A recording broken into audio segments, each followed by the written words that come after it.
ஆண்டவரும் இரட்சகருமாய் இயேசு கிறிஸ்துவின் இனிய நாமத்தினாலே இந்த காலை வேளையில் உயிர்ப்பிக்கும் தெய்வ வார்த்தையின் மூலமாக எல்லா கர்த்தருடைய பிள்ளைகளையும் சந்திப்பதிலே மிகுந்த மகிழ்ச்சி அடைகிறேன். கர்த்தருடைய பிள்ளைகளை ஒவ்வொரு நாளும் தேவனுடைய வார்த்தை நம்மை பலப்படுத்துகிறது, தேவனுடைய வார்த்தை நம்மை உயிர்ப்பிக்கிறது, தேவனுடைய வார்த்தை நம்மை கனப்படுத்துகிறது.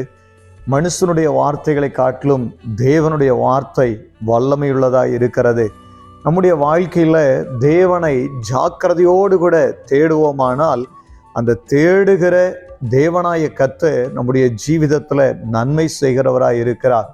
நம்முடைய வாழ்க்கையில் ஏதெங்கிலும் ஒன்றை தேடிக்கொண்டே இருக்கிறோம். அனைவருடைய வாழ்க்கையில் நாம் கவனித்து பார்ப்போமானால் சமாதானத்தை தேடி, சந்தோஷத்தை தேடி, மகிழ்ச்சியை தேடி, ஆமீன், வாழ்க்கையில் ஒரு உயர்ந்த ஸ்தானத்தை தேடி பல விதத்தில் தேடுகிற அனுபவம் மனுஷனுடைய வாழ்க்கையில் இருக்குது. தேடுகிற அநேகர் கண்டுபிடித்து கொள்ளுகிறார்கள் அல்லது தாங்கள் தேடுகிற காரியத்தை பெற்றுக்கொள்ளுகிறார்கள். பைபிளை நம்ம வாசிக்கும் போதும் கூட லூக்கா எழுதின சுவிசேஷம் 15வது அதிகாரத்தில் ஒரு ஸ்திரீனுடைய கையில் 10 வெள்ளிக்காசு இருந்தது, அதில் ஒரு வெள்ளிப்பணம் காணாமல் போயிற்று.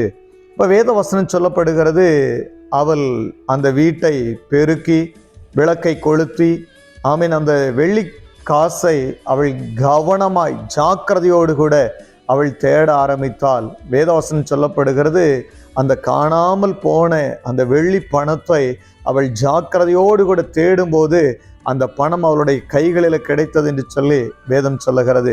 அவள் அந்த பணத்தை பெற்று கொண்ட உடனே அல்லது அதை கண்டுபிடித்த உடனே அவளுக்கு ஒரு பெரிய ஒரு சந்தோஷ மகிழ்ச்சி உண்டாயிற்று. தன்னுடைய பக்கத்து வீட்டுக்காரர்களோடு கூட சேர்ந்து அந்த சந்தோஷத்தை அவள் பகிர்ந்து கொண்டாள் என்று சொல்லி வேதம் சொல்லுகிறது. தேவ பிள்ளைகளை, உங்கள் வாழ்க்கையில் நீங்கள் இன்றைக்கு எதை ஜாக்கிரதையோடு கூட கவனத்தோடு கூட தேடுகிறீர்களோ அந்த நன்மை, அந்த ஆசீர்வாதம், அந்த கிருபை, அந்த வரங்கள், அந்த வல்லமை, தேவனுடைய ஊழிய அழைப்பை நீங்கள் கவனமாய் தேடும்போது நீங்கள் தேடுகிறதை பெற்றுக்கொள்ளுவீர்கள். தெய்வ பிள்ளைகளை, அவள் அந்த வெள்ளிப்பணத்தை அவள் கண்டெடுத்த உடனே அவளும் சந்தோஷப்பட்டாள். அவளோடு கூட சேர்ந்து அவன் அயலகத்தாரும் சந்தோஷப்பட்டார்கள். உங்கள் வாழ்க்கையில் நீங்கள் தேடுகிற நன்மை உங்களுக்கு கிடைக்கும்போது நீங்களும் சந்தோஷப்படுவீர்கள். உங்கள் நிமித்தம் அநேகர் ஆசீர்வதிக்கப்படுவார்கள். இந்த காலை வேளையில் கர்த்தர் இந்த வார்த்தைகளை கொண்டு உங்களை ஆசீர்வதிப்பாராக. நீங்கள் தேவ சமூகத்தை அதிக ஜாக்கிரதையோடு கூட தேடுங்க. கர்த்தர் உங்களை ஆசீர்வதிப்பார். Praise the Lord.